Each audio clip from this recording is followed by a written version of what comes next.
Você já sentiu medo? Quem de nós nunca sentiu medo? Medo de alguma coisa? O medo é um sentimento seguro de se ter. Todos nós precisamos ter, na medida do equilíbrio, algum medo. Ao menos o medo de não sair por aí se aventurando de forma que nos colocaria ou colocaria as pessoas que estão conosco em risco. Infelizmente, muitas pessoas fazem isso. Mas hoje gostaria de falar do medo no sentido de um medo que nos traz angústia, no medo que nos traz desespero, no medo que traz ansiedade.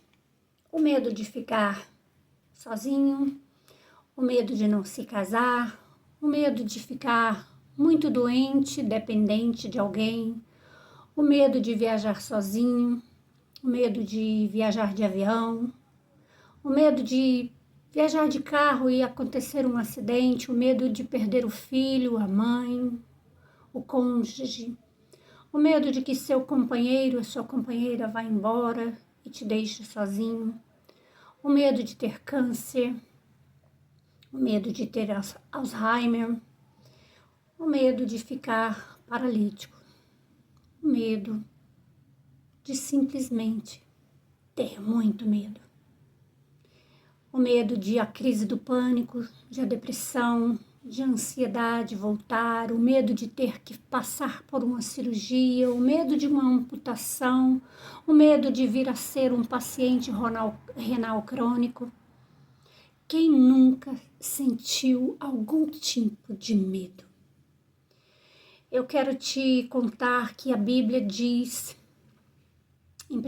na primeira carta de João, capítulo 4, versículo 18 e 19, diz assim, que o amor lança fora o medo, porque o medo produz tormento. Logo, aquele que ama, aquele que teme não está aperfeiçoado no amor.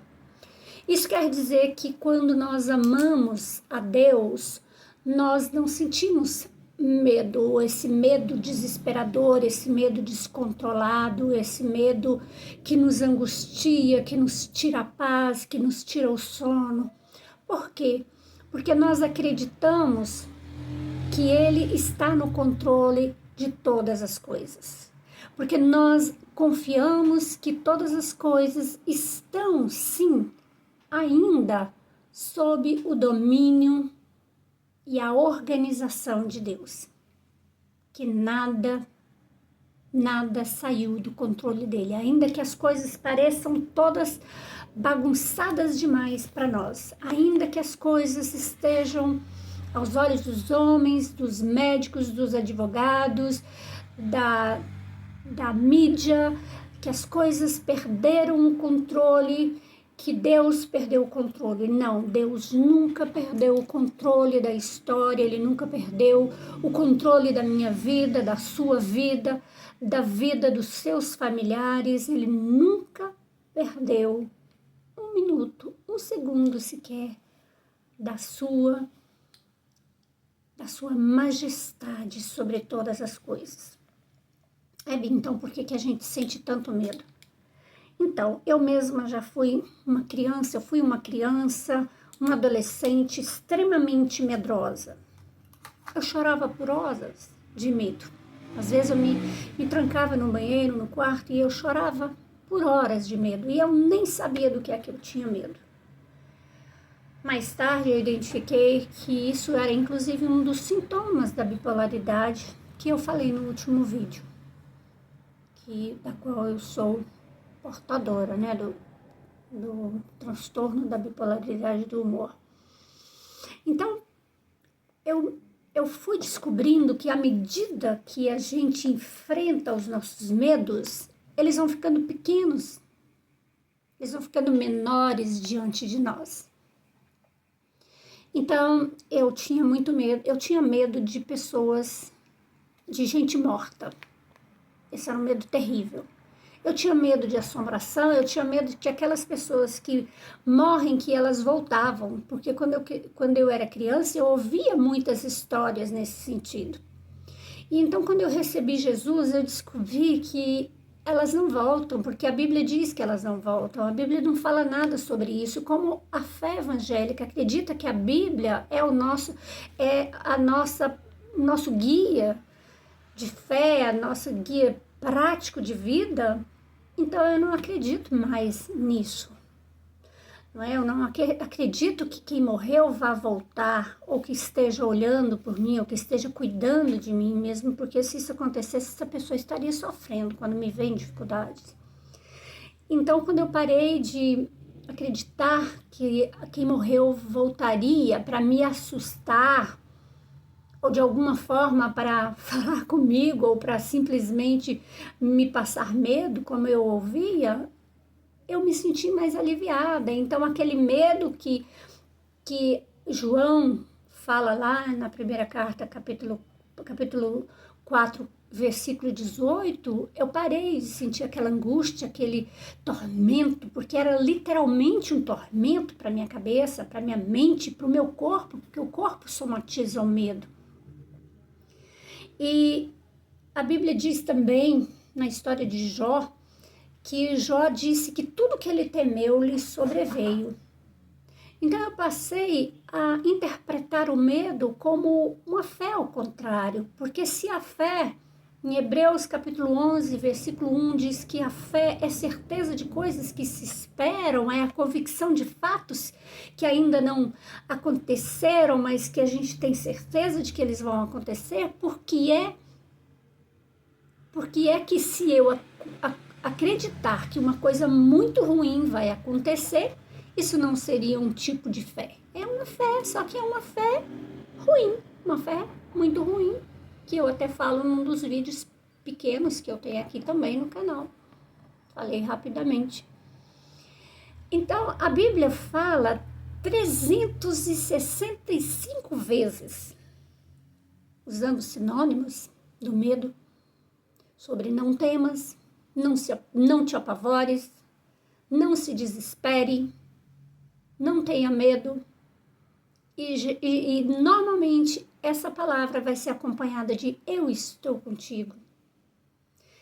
Lá em Salmos, quando a Bíblia diz que Deus, ele não dorme, e as pessoas gostam de falar isso, né? Que aquele que cuida de mim não dorme, tem até o cântico. Acho que às vezes nós nos esquecemos de que Deus não dorme. Ele realmente não dorme, ele não cochila. Ele não tem essa necessidade. Ele cuida de nós.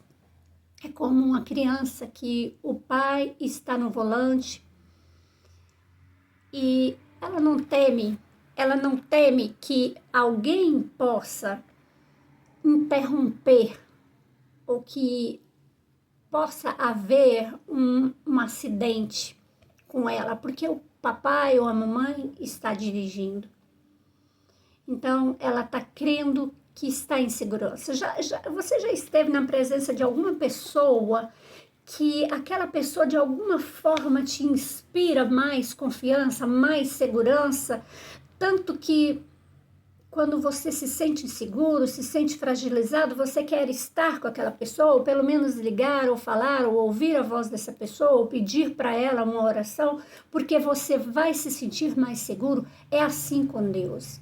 E é essa segurança que nós precisamos sentir na presença de Deus.